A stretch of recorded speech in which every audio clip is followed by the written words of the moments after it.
професор Шикова, член на екип Европа и дългогодишен преподавател по европеистика в Софийския университет. Днес имаме удоволствието да сме с вас днес в представителството на Европейската комисия в България и да си говорим за Европейския парламент.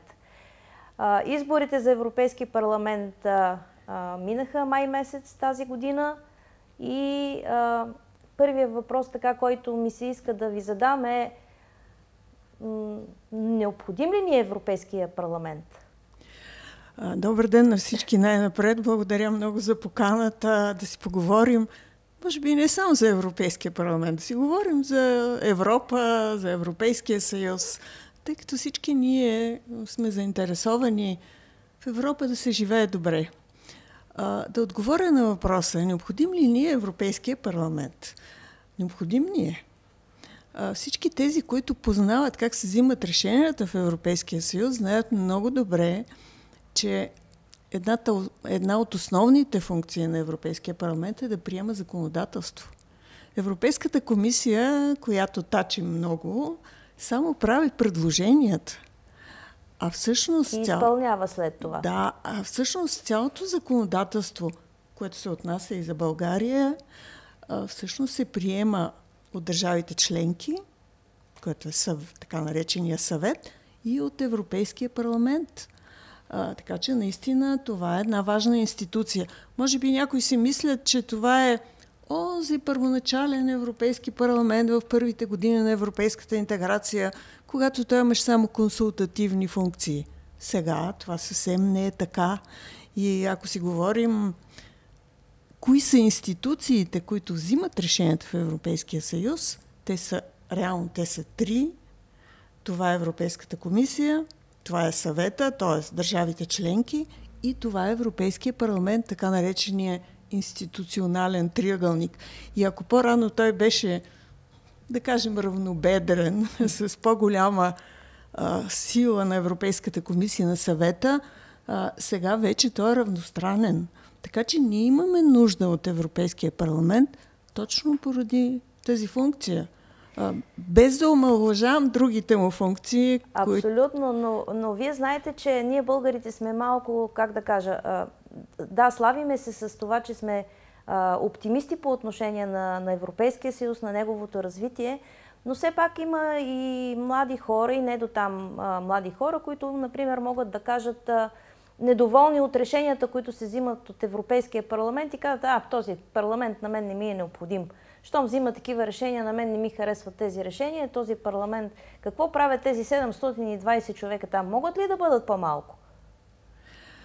Едва ли могат да бъдат по-малко, ако сравняваме с Българското народно събрание.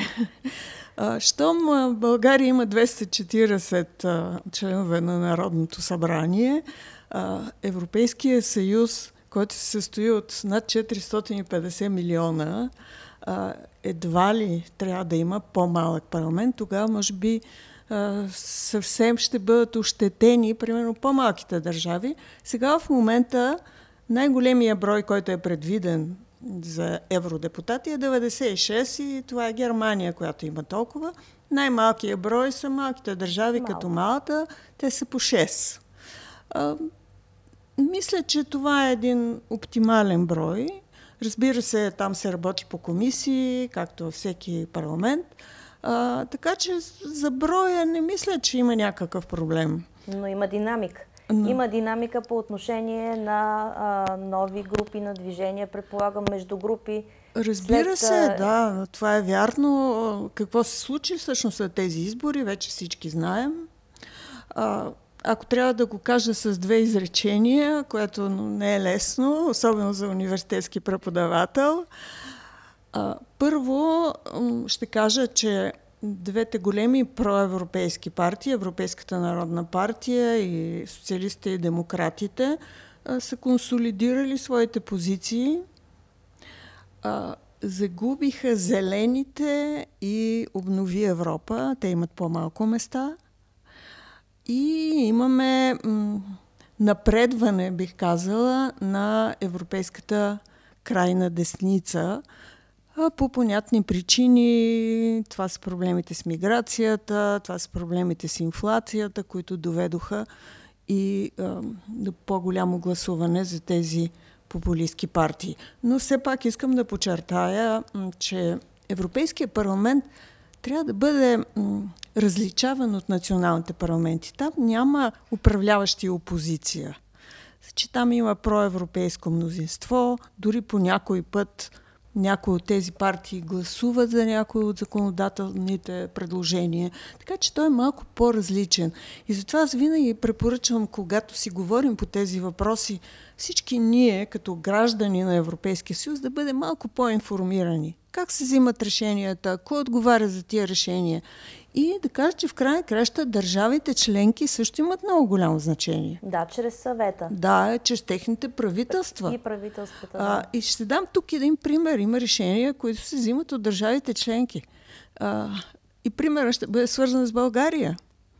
Защо България все още не е в така наречения сухопътен Шенген? Да, защото държавата Австрия с тяхното правителство не позволява точно това така. да се случи. Въпреки че Европейския парламент има няколко, вече не мога да ги изброя, колко резолюции. Да. Тоест, ние трябва да познаваме как се взимат решенията в Европейския съюз и мисля, че това ще ни помогне много, за да разбираме, ако не сме доволни от нещо, кой точно е виновен, за да не сме доволни. Аз съм много против това понятие Брюксел. И обикновено се казвам, и Брюксел така реши, Брюксел не нареди. Брюксел не е абстракция. В Брюксел има български представители, в съвета има български представители. Които работят за България. Да, така че винаги трябва да знаем кой взима решенията, как се взимат. Малко повече информация не е излишна по този въпрос. Но ако направим паралел, преди малко вие споменахте българския парламент, ако направим един паралел, в българския парламент, поне по мое виждане, се наблюдава следното нещо. Всички са за еврото, с много малки изключения, всички са за намаляване на инфлацията, всички са за социална политика, само че методите, по които да се стигне до това нещо, са различни. Така ли е в Европейския парламент? Да, има го този момент и в Европейския парламент. Ще дам такъв пример. Всички са за повишаване на конкурентоспособността на Европейския съюз. Но различни са пътищата, различни са методите, по които различните партийни групи смятат, че това трябва да се постигне. Някой смята, че трябва да се харчат повече средства, да има по-голям бюджет Европейския съюз, да има отново голям заем, както в момента този фонд от ново поколение. Други смятат, че трябва да се харчи по-добре бюджета и че няма нужда от повече средства, че трябва да бъдат създавани големи предприятия, европейски шампиони. Други пък смятат, че трябва да се подпомагат малките средни предприятия. Аз мисля, че същото положение е и с зелената сделка. Особено някой, за разлика от това, което казахте до сега, мисля, че тук има вече в Европейския парламент и явни непривърженици на зелената сделка. Тук аз искам да кажа няколко неща, които пряко или косвено са свързани с зелената сделка. Като цяло, зелената сделка се харесва от някои партии, особено от зелените, и които имат обаче по-малко гласове. Крачка назад в някои отношения и сега ще поясня какво искам да кажа. Много важно в този нов, така наречен институционален цикъл е конкурентоспособността на целия Европейски съюз. Европейския съюз, да кажа, се намира между Сцила и Харибда. И трябва кораба, както Одисей на времето го е прекарал между тези две чудовища с най-малко жертви, нещо подобно трябва да направи Европейския съюз. Какво имам предвид? От една страна имаме Китай, знаем какво се случва с Китай, с китайските стоки. От друга страна имаме Съединените щати. И там знаем какво се случва. И там знаем какво днес даже. Да, знаем какво се случва и не знаем някои неща, които ще се случат. Да. Но може да се случат такива неща, че Европейския съюз наистина да бъде между тези две чудовища и икономическата политика в това отношение ще бъде много важна. Аз, доколкото разбрах, вече влизат в сила митата, които трябва да плаща Китай на САЩ за вноса на автомобили. От днес. Митата и Европейския съюз налага мита с китайски автомобили.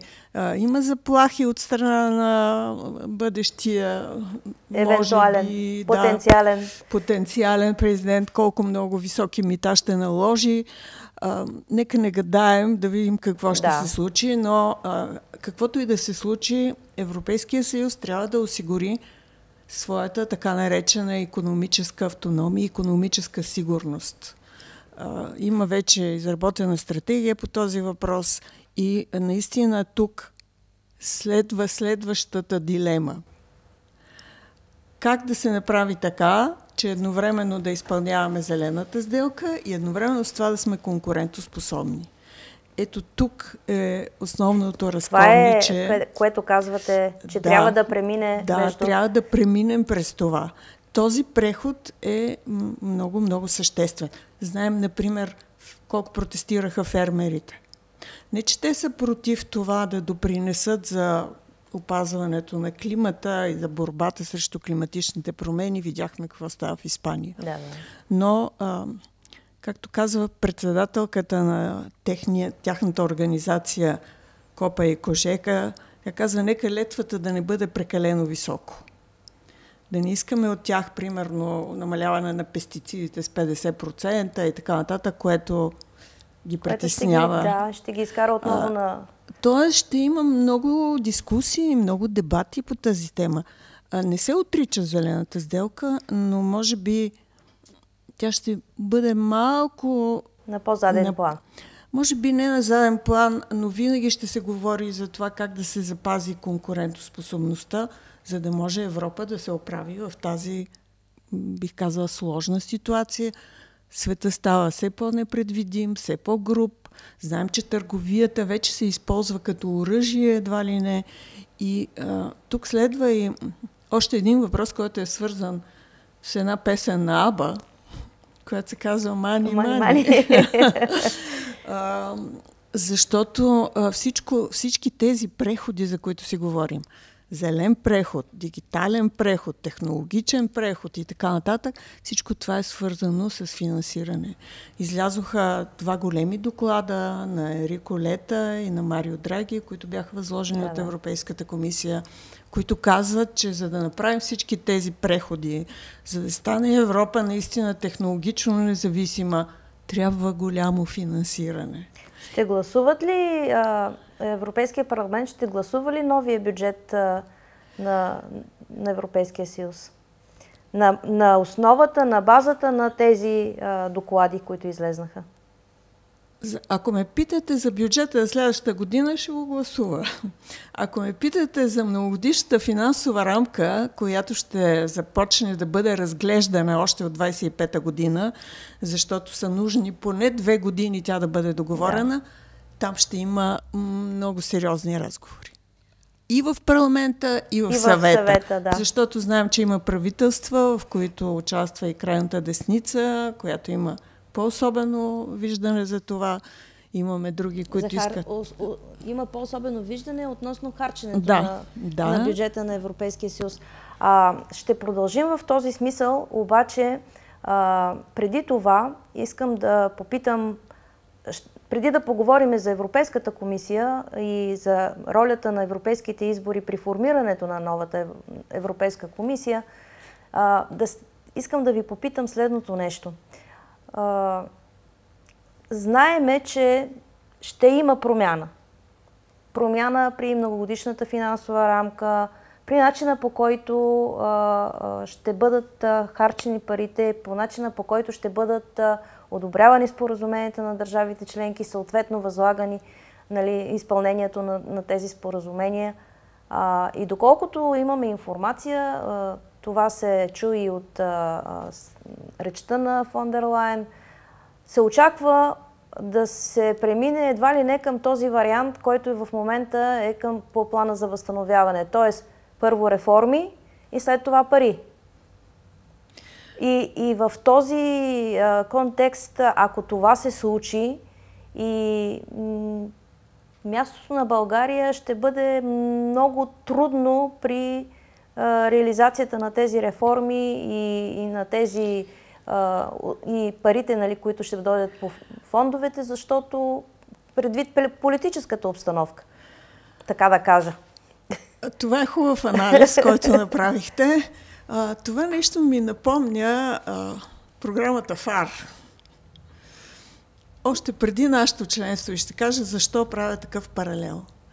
Спомням си такива моменти, когато средствата по програмата ФАР бяха обвързани точно с конкретни неща. Примерно, главите, които затваряхме. Да, примерно с хармонизиране на законодателството. И аз тогава чувах едни такива възгласи. Не може ли да ни дадат тези пари, ние си знаем за какво да ги похарчим. Сега ситуацията е доста сходна. Тоест, на нас може би ни се иска просто да ни дадат едни пари и ние да си ги харчим както искаме, само че това няма да стане. Тук отново стигаме до моркова и тоягата, тъй като моркова на членството ние сме го изяли, станахме членове. Сега новия морков е това, да се правят необходимите реформи и срещу това да се получава съответното финансиране. И аз мисля, че това е правилният подход. Абсолютно правилен подход. Добре, да продължим в тая връзка. Каква е ролята на Европейския парламент за формиране на новата комисия? Това ще го видим съвсем скоро. От днес ли започват? Още от днес, след обед, в 2:30 започват изслушванията. Говорихме първоначално за ролята на Европейския парламент като съзаконодател. Сега можем да говорим за ролята на Европейския парламент като контролен орган, бих казала, като институция, която одобрява Европейската комисия. Какво се случва в момента, след като вече беше одобрена Урсула фон дер Лайен като отново втори мандат председател на Европейската комисия? Знаете, че тя прие номинациите на държавите членки, сформира комисия, предложи тази комисия на Европейския парламент. Сега започват така наречените изслушвания. На английски това звучи като печене на грил. Аз би го казала с българските думи въртене на шиш. Да, точно така. Нека да ги повъртят малко на шиш бъдещите комисари. Има много спекулации по отношение на това как ще минат те. Историята познава, когато са връщани някои предложения. Да, казват, че фон дер Лайен е направил усилие защото това е политика в крайна сметка, направила усилия да се случи това, което не се е случило от 2004 година, т.е. когато всичките предложени комисари са били приети без възражение, въпреки че в момента има няколко комисара, предложени комисари, които се очаква да има реакция от Европейския парламент, но доколко е важно Европейската комисия да започне работа на 1 декември. Това е, може би, големия въпрос. И аз мисля, че предвид това, което говорихме преди за резултатите от изборите в Съединените американски щати и Китай, до някаква степен карат европейските политици да бързат, за да могат кораба да е в сигурни води. Кораба да е в... Те водите няма да са сигурни, но поне капитаните трябва да са на място и да водят кораба. Съгласна съм с това и мисля, че и Урсула фон дер Лайен настоява за това, колкото се може по-скоро да започне Европейската комисия. Даже честно ще призная, че първоначално аз си мислех, че Европейската комисия още от 1 ноември ще започне да функционира. След изборите не знам защо оставиха толкова голям голямо разстояние между номинирането на комисарите и тяхното изслушване. Има два варианта, според мен. Това е единия, ако целият Европейски парламент се обедини около това, да има комисия по-бързо, по понятни причини. Все пак е добре да има новото стабилно управление да влезе в ролята си. Другия вариант е и Б, това също не трябва да го пропускаме, то е свързано с факта, че сега имаме разнообразие политическо както в самия Европейски парламент, така и в предложените комисари. И има вариант, в който всички да кажат, нека да одобрим всички, да не се караме помежду си сега, не е времето. Има и вариант обаче, ако някой от комисарите бъде отхвърлен, другите да започнат по същия начин. Да кажат, вие отхвърлихте нашия комисар, нашето предложение, ние пък няма да одобрим вашето предложение. Разбира се, и това искам наистина да го подчертаем, много силно зависи от одобрението и от компетенциите, от това доколко тези хора, които ще се явят на изслушвания, са подготвени за постовете, които ще заемат. Това е много важно. Независимо дали е в Европейския парламент или в Европейската комисия или е на работното място, професионализма трябва според мен на такива високи нива да си проличава. Да, това е точно така и не само според вас. Аз мисля, че е разумно така да се мисли, въпреки че може би не винаги се случва. Изслушванията са публични, така че всички можем да чуем как се извършват, как отговарят тези, които са номинирани. Между другото, другия критерий, по които те ще бъдат оценявани, бих казала, е тяхната ангажираност с европейската идея. В смисъл да се видите дали наистина са готови да защитават европейската интеграция, какво имат предвид под бъдеще на Европейския съюз, как го виждат. Според мен ще бъде интересно и ще видим резултата. Може би един последен въпрос, който ще бъде обаче 2 в 1. Така да кажем. Добре, че не е 3 в 1. Не е 3 в 1, 2 в 1 достатъчно. Ние втора ръка държава ли сме в Европейския съюз? На втора скорост ли сме? И в този смисъл втория въпрос е какво е отражението на новия Европейски парламент по отношение на страните членки? Мога ли да започна отзад напред? Може, ако е по-удобно. Как се отразиха изборите на държавите членки? Толкова крещящ пример е Франция. Видяхте ли какво се случи там? Да. Само в резултат на европейските избори. Дори Германия. Там Шолц не подаде, не разпусна техния парламент, образно казано, но там също има голямо отражение и знаете, че в момента в Германия има доста нестабилно правителство. Там, тази така наречена светофарна коалиция, светофара доста се клати, което не е добре. Не е добре, защото това се отразява определено и на икономиката на Германия, а Германия е една от най-големите държави в... И не е добре, защото Макрон, който бих казала е може би един от малкото лидери в Европа, който непрекъснато говори за Европейския съюз, който дава визия какво трябва да се прави в бъдеще. Неговото положение също е разклатено и отслабено. Също се отнася и за Германия. Знаем какво се случва с Алтернатива за Германия, тази партия. И това не е добре за целия Европейски съюз. Тоест, това взаимно влияние се оказва, че не е добре нито за държавите членки, нито за целия Европейски съюз. Така че наистина има влияние и то даже бих казала, че е съществено. От друга страна, питате ме за България, за скоростите. Това е цял един курс в университета за така наречената диференцирана интеграция. Ще кажа само няколко изречения. Тук май стана 3 в 1, защото бих искала да отделя от това дали сме втора ръка или сме на втора скорост. Според вас това са 2 различни неща? Това са 2 различни неща. Давам такъв пример. Може ли, и това вече се разбира, че не може, една и съща политика да се прилага по един и същи начин за всички държави членки? Не може.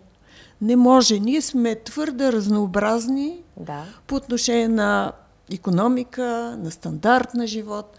Дори ако вземем, говорихме си за зелената сделка. Не може да я прилагаме по един и същи начин. Не можем. Факт. Това вече се разбра. Това е като да влезете в един магазин и да си купите тениска един размер за всички. За големи, за малки, и тя на едни ще им стои добре, на други не. Така че, когато има една посока, някои се движат по-бързо към тази посока, а други малко по-бавно, по понятни причини, това не бих казала, че е беда. Беда е, ако посоките са различни. И за това не е беда, че сме на втора скорост. Трябва да се гледа на тази диференцирана интеграция от положителната й страна. Разбира се, тя е като лекарство. Ако дозата е много голяма на едно лекарство, какво се случва с него? То се превръща в отрова. Тоест, ако почнем всичко да бъде диференцирано, според мен трябва да има задължителни неща, които всички държави да правят. Наистина един фундамент от изисквания и за някои политики да се предвижда някои по-бързо да вървят, които могат, други малко по-бавно. Тоест, диференцираната интеграция има значение за това как изпълняваме политиките на Европейския съюз. И тук вече е ролята на всяка държава да отстоява своите интереси и да намира своето място в тези политики. Сега за втората ръка. Тук аз имам едно такова мнение. Всяка държава сякаш си заслужава мястото в Европейския съюз. И ако ние самите се чувстваме втора ръка, това не е добре. Но това е наш проблем, не е проблем.